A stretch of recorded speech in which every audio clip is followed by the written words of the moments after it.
Pre, masarap siguro maging mayaman, no? Ay, totoo yan. Nga pala pre, ano bang pangarap mo paglaki natin? Ako? Gusto ko talaga maging isang mahusay na computer technician. Eh, ikaw ba pre? Ako? Gusto ko maging isang seaman. Eh, ikaw ba pre? Para sa akin, gusto ko maging kapwa. Teka, bakit naman? Para tiba-tiba. Eto pre, payag ka may kapangyarihan ka maging invisible. Oo naman pre. Ang kaso nga lang 1 seconds lang. Ah, hindi na. Ikaw pre, payag ka may kapangyarihan ka ng kuryente? Oo naman pre, magiging superhero ko pag ganun. Ang kaso nga lang, palagi kang may bill sa Meralco. Naalala ko dati tuwing summer, nagkayaan kami na maligo sa mga ilog at napupunta lang sa puro plano. At nagiging kwento na lang yung swimming namin, yung tipong nagplano na kayo ng tamang araw at lugar, tapos mauwi lang pala sa drawing. Yan ang hirap sa pagpaplano no? Hindi natutuloy. Naalala ko dati, nagplano na kami na pumunta sa ilog at maligo, hanggang sa napunta na lang sa batya. Huh? Eh paano ba naman kasi, imbis na paalis na, tinamad pa. Huy, maligo na tayo. Wag puro drawing, yung iba nakapagdagat na, tayo hindi pa. Eh paano tayo matutuloy? Puro kayo sabi ng sabi. Ni isa nga wala pa nag-aambag eh. Teka, nag-ambag na ako. Alin, yung bigas? O siya, manghuli ka na lang ng ibis dyan sa ilog. Tapos lutuin mo nang may pangulam ka. Pwede naman kasi nating lakarin yun eh. Hays, o siya, wag na nga lang, nakakaumay. Paano yan eh, nakaready na ako eh. Magplanggana ka na lang. Naalala ko dati natutuloy ang swimming namin sa ilog kapag biglaan. Yung tipong hihilain ka na lang ng tropa mo para sumama. Minsan eh nagdadala na lang kami ng kung anong pwedeng makain sa bahay para less gastos.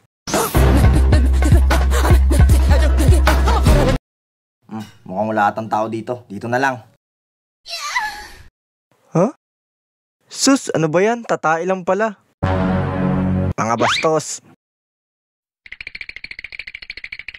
Dapat kasi pre, di mo na sinabi yun eh.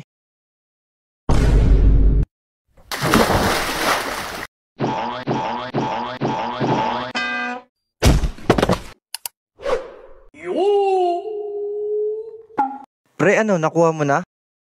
Oo pre, nakuha ko na yung mga naiwan na damit. Yun, sige pre, amin na yung akin. Yung sa'yo ba, Jin? Yun lang, wala. Paktay tayo dyan, uuwi akong nakabrief. Pero tiniis ko na lang umuwi nang nakabrief kaysa sa hindi ako makauwi. Naalala ko dati kapag inaaya ko ng kaibigan ko sa outing nila, hindi ako pinapayagan ni mama. Ama, pwede ba ako sumama sa outing ng family ng kaibigan ko? Hindi pwede, manahimik ka dyan sa bahay.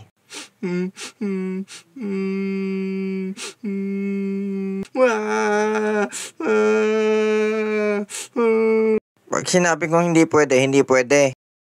Atungal ka ng atungal dyan para kang baboy na kinakatay. Ngawa ka ng ngawa.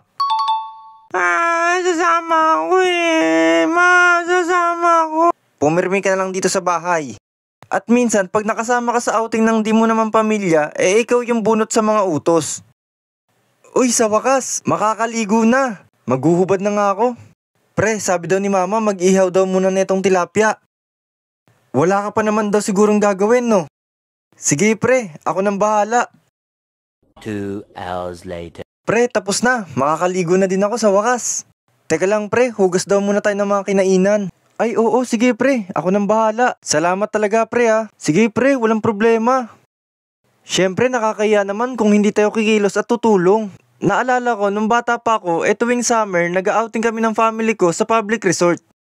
At syempre, dahil bata pa tayo, di natin mapigilan ang excitement kapag may outing ang family natin. Kung minsan pa nga di tayo makatulog dahil sa sobrang excited. Naalala ko pa noon, hindi ako makatulog hanggang sa abutin na ako ng umaga. Dahil nga sa sobrang excited ko, hindi na ako makatulog.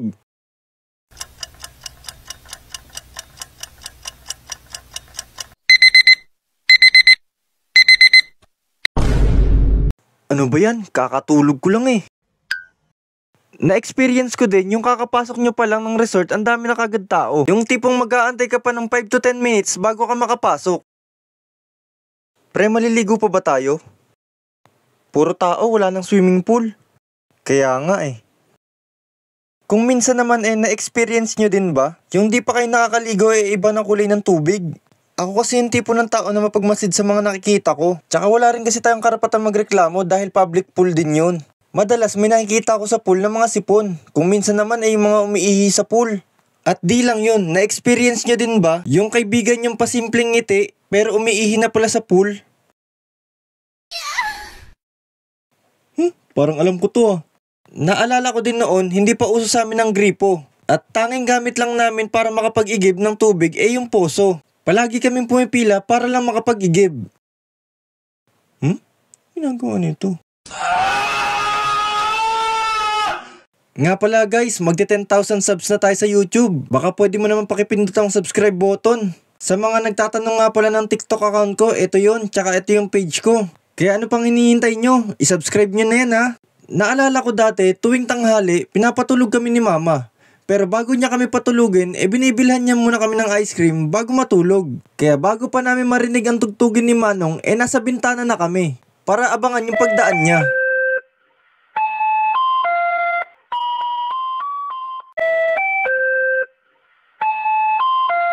Ito yung ice cream sa Selecta na pinakapaborito ko.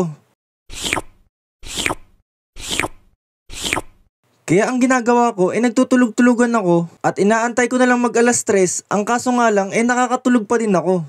Kahit na anong gawin kong pagpapanggap. Kumain na kayo dyan. Nagluto ako ng Lucky Me. Gisingin mo na rin yung mga kapatid mo para kumain na. Mukhang masarap.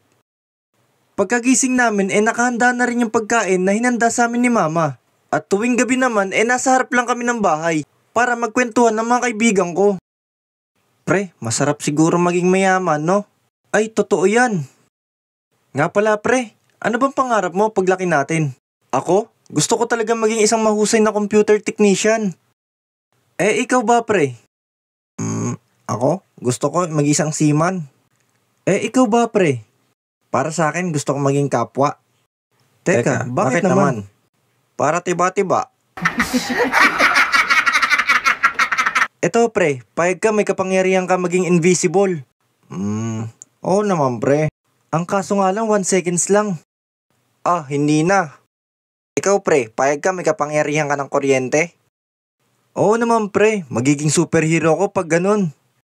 Ang kaso nga lang, palagi kang may bill sa Meralco. Masarap makipagkwentuhan lalo na't kasama yung mga kaibigan. Kaya kung nagustuhan mo tong video na to, paki-click na rin ang subscribe button at notification bell para updated ka sa animation na gagawin ko. Maraming salamat nga pala sa walang sawang suporta. Dahil sa mga suporta nyo mas lalo akong ginaganahang gumawa at magpatuloy pa. Kaya kung ano yung pinapangarap nyo sa buhay pagpatuloy nyo lang. So ayun shoutout nga pala kay Neil Toledo, kay Julian Brent Vasquez, kay Kuya Tenten Animation, kay Alexander Ramos, at kay Daniel Hamito. Yun, shoutout sa inyo guys. Maraming salamat.